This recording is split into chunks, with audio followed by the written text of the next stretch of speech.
एक दिन चुड़ैल लोक में बहुत ही ज्यादा शोर शराबा मचा हुआ था। सारी चुड़ैलें बहुत गुस्से में थी। बहुत हुआ, यही समय है कि तू उस पापी का सर्वनाश करे। हाँ सोनी, अगर आज तूने उसे नहीं मारा तो उसके पाप बढ़ते ही रहेंगे। हाँ, यही सही समय है कि मैं पृथ्वी लोक जाकर उसे मारकर हम सबका बदला ले लूं। वैसे बहनों, किसको मारना है और क्यों? भूल गई उस पापी को जिसने तेरे साथ बुरा किया था और हम सबके साथ भी। कौन पापी? देखो, हम अच्छी चुड़ैलें हैं। मार काट हम सबको शोभा नहीं देता। क्यों शोभा? मैं शोभा नहीं, रीमा हूँ।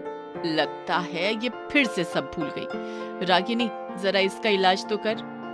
तभी रागिनी चुड़ैल एक बम्बू उठाकर जोर से सोनी के सिर पर मारती है। आह! इतनी जोर से क्यों मारा? जा रही हूँ मैं उसे मारने।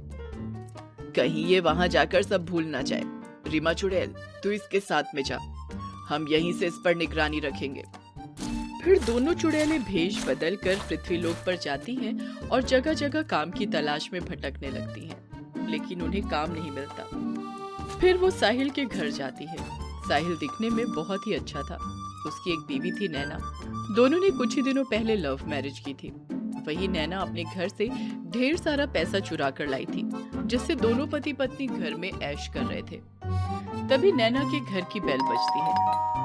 आप लोग कौन हो? मैं चुड़ैल। क्या? सब गड़बड़ कर देगी ये। हम चुड़ैल तो नहीं है, इंसानी होंगी ना। मैं रीमा और ये सोनी। हम दोनों दुखियारी हैं, काम की तलाश में हैं। प्लीज हमें काम पर रख लो। मुझे बाई की जरूरत तो है, लेकिन एक ही की है। चलेगा मैम। साहिल, आप हम दोनों को रख लो। एक की पगार में दोनों काम करके देंगी। ऐसा ऑफर सुनकर नैना खुश हो जाती है और दोनों को अपने घर काम पर रख लेती है। वहीं दोनों नैना के घर मन लगाकर काम करने लगती हैं।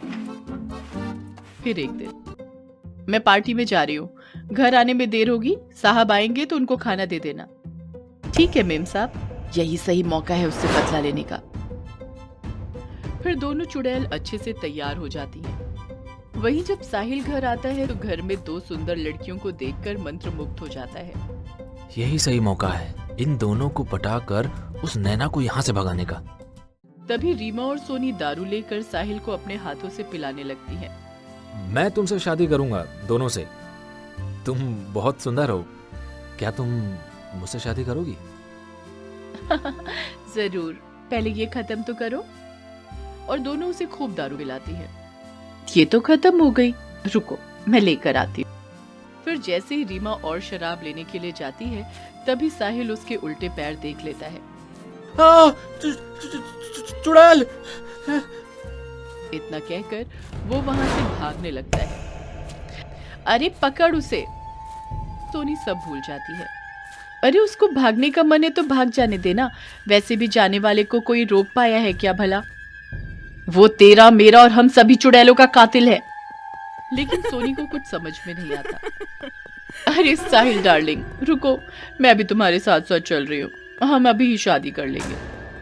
वही साहिल डर कर घर में ही भाग रहा होता है कि तभी रीमा जादू से एक डंडा सोनी के सिर पर मारती है। तभी सोनी की याददाश्त वापस आ जाती है। फिर दोनों चुड़ैलें मिलकर साहिल को दबोच लेती हैं कि तभी वहां नैना आ जाती है और वो ये सब देखकर डर जाती है। कौन कौन हो तुम दोनों चुड़ैल? छोड़ो मेरे पति को। क्यों मारना चाहती हो इन्हें? अगर हमने आज इसे नहीं मारा तो कल को ये तुम्हें भी मार देगा। इसने तुम्हारे हमारे जैसी ना जाने कितने लड़कियों से पैसे के लिए शादी की और उन्हें मारकर इसी घर के गार्डन में दफन कर दिया। ऐसा हुआ था क्या? फिर भूल गई ये सब। चुप रह तू, सीरियस मैटर चालू है। फिर क्या हुआ? फिर क्या, इसने हम सबसे शादी करके हमें धोखे से मार डाला और आज ये तुम्हें भी मारने वाला था। यकीन नहीं आता तो अपने कमरे में जाकर देखो, वहां छुरी, चाकू, रस्सी सब रखी हुई है। तभी नैना वहां जाकर देखती है तो बिल्कुल ऐसा ही होता है। जिसके बाद वो पुलिस को फोन लगाती है और पुलिस आकर इन्वेस्टिगेशन करती है और रिकॉर्ड के मुताबिक साहिल के खिलाफ ऐसे कई केस दर्ज थे और पुलिस उसकी ही फिराक में थी। वहीं इन्वेस्टिगेशन में उसके गार्डन में 5 औरतों के कंकाल मिलते हैं, जिसके बाद पुलिस उसे पकड़ कर ले जाती है और कोर्ट उसे फांसी की सजा सुनाती है। लेकिन उससे एक दिन पहले ही सारी चुड़ैलें जेल में जाकर उसे मौत के घाट उतार देती हैं और इस तरह उनकी आत्मा को शांति मिल जाती है।